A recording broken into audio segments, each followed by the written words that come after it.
We sell direct response e-commerce products. We're all paid media. We do about $3 million a year in revenue. It's Direct like response. e-commerce products. Okay. Yeah, Like drop shipping stuff? pretty much. Yeah, Okay. it's more branded than that, but essentially yes, Yeah. So you have customers who are doing that or you're doing that? we're doing that. Okay, got it. And so you have a handful. How many SKUs do you have? Like 4? Okay. Is it all the same brand? No. Okay.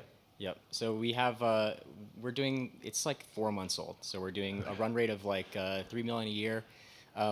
We have background in like paid traffic affiliate. Yeah. So it's not the first rodeo with that. We're trying to get to like 15 million a year run rate. Okay. What's stopping us right now, not entirely sure, but basically, like, we have each step for everything that has to be done. We've built out teams and systems for the main priorities, and those things are working pretty well. I'm happy with our talent and what they're producing.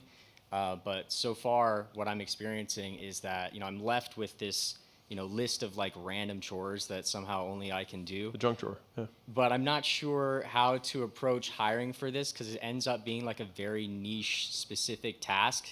But I might only need them for like 20 minutes a week or something. So it ends up being me, but with a million things.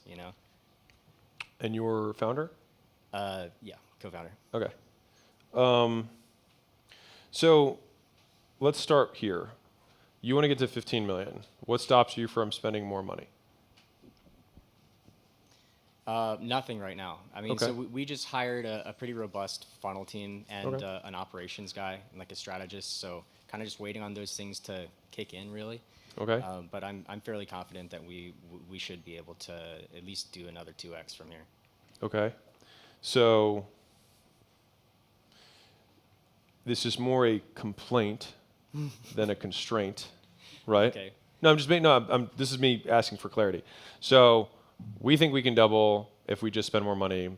I'm not spending more money because I'm waiting for this thing to happen. Once this thing happens, then I'm going to spend as much money as I can, Sure. right? And in the meantime, I have stuff I don't feel like doing. Okay. No, I'm like, this is me trying to translate back. Is that true? Is that like accurate? Yeah, but eventually there's going to be enough of that stuff that like I will have to find some way to hire out for these things. Yeah, and then there'll be more stuff that you'll Yeah. still do. You'll just do the more important, valuable stuff and give the other stuff to somebody else. Yeah, but a lot of it ends up being fairly tedious. Like it doesn't feel like high leverage or high value at all. I mean, this is where like VAs and project work can come really in handy. Yeah. Like, I'll give you an example. So when we made all the ads for the launch, right?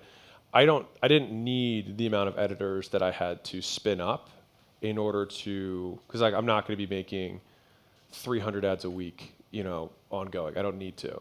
But for the launch I did, and I wasn't going to hire an extra 15 editors full time because it's just like I don't need that. And so we spun up 15 editors that were contractors who would then just clip, and we had one person just did QA on it to make sure that it was good, and then we'd ship them, right? And so if we have something that's like one-time-ish work or it's sporadic, then I'm fine just having a suite or a bench of contractors that I can turn on and off. Sure. As long as they do decent work. We do similar things like with our video editors as well, but some of the tasks are fairly specialized. Like No, I understand. need I was someone just that's using it as good an at- example for yeah, editors, but I'm right. saying like if you have tedious work, like this is where the Fivers of the world like can come in handy. Yeah. And worst So- case, you train a contractor or a VA on how to do it, and then they do it. Yeah. Just like someone that's high level enough in like Shopify work, but we only use them for a few There's hours a tons week. of Shopify contractors, Yeah, of like course. a boatload of them, Yeah. and they're not that expensive, and some of them are really good. Yeah, I would just look at my list. What are the things I'm doing on a regular basis? Can I ship out most of these to a contractor who does it piecemeal? Probably. And now you're trading 20 hours for 2, and that's just you just keep making that trade until eventually you're managing a ton of people, and then it's like, great, one person is managing all of these, and you just trade all that time for you getting more. Because hopefully, if you're doing that much work, then you should have the revenue to support that role. Have you scaled e-commerce like this before? Yeah. Okay. Are you just running paid ads? Yes. Okay. Do you have influencers who are doing stuff? No influencers. We were looking to hire for that, but we have 3 or 4 channels for paid at least. Yeah.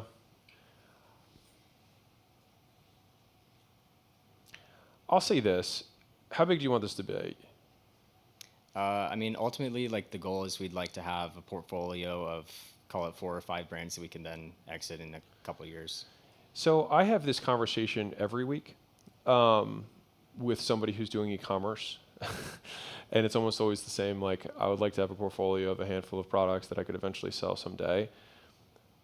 I have really yet to see anyone do that. And it's, I think, for 2 reasons. One is that as you continue to scale, your CAC will continue to go up and your gross margins will shrink.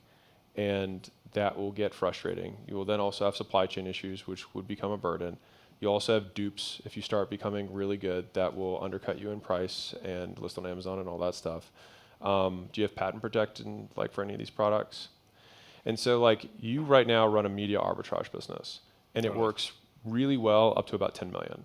Okay. And then it will quickly stop working very well. And so I think to your point of like you can see a double, that's probably true. You might even triple that's sitting there with a little bit of optimization, more email follow-up, blah, blah, blah, blah, blah. But you'll probably get close to capping in that neighborhood, 10, maybe 12. And then you're going to be like, well, we're doing $1 million a month, but we have like almost no margin and our cash flow is fucked. And so what I think you want is that you want to build a brand that has a product that you really believe in that will allow you to recruit affiliates to your cause. When I say affiliates, I mean influencers, not traditional direct response affiliates that are just mercenaries, but like people who actually believe in it. And when you do that, you will actually be able to build a brand because fundamentally, like any one of the products can be big enough on their own to sell. And so rather than saying like, why don't we try and build 4 totally different products and totally different brands at the same time, it's like, why don't we just try to build one that we really like, that we think has a chance at actually like really helping people for whatever the problem that the product solves. That's what will build what I think you want. It's just that most people who come from the direct response world just are pure performance marketers. Yeah. And I say this being someone who comes from that world. And I had to learn the hard way that you will run into the wall that there's a great article you can read called The Direct Response Doom Loop, which you might have read. But basically, you just do this. Revenue goes up, margins compress until you're eventually here, and then you have to keep selling in order to maintain your team, and then you just run a very large, very high liability nonprofit, and it sucks. And cash flow is a huge constraint, and you've got all the supply chain bullshit, and then you're like, this sucks. And then you'd have another conversation come back here, and we're like, hey, we're doing 12 million with 7% margins. And I would say, okay, of the 4 products you have, which one is the one that's the clear winner? That's the one that's carrying all the other losers. And you'd be like, well, it's this one. And then I'd say, okay, cool. Why don't we just get rid of these 3 and then put all of your effort on this? Do you think you'd be able to win that way? You'd be like, oh my God, for sure. Yeah. And you'd be like, great. So like, why don't we do that and then actually invest in building the brand around it? We definitely have, we're paid traffic affiliates. So like we're data people. Like, but so one of the things that I've thought about is like, our biggest SKU, it's good, but it's not that good. Like I know a good campaign when I see it. So like part of the purpose of building out like, our research and funnel teams is like, well, eventually we're going to find something where the market is just like 10 times better, So it's like, do we keep chugging along with like the one that's like a 6 out of 10, or do we go find the 9 and then go on that?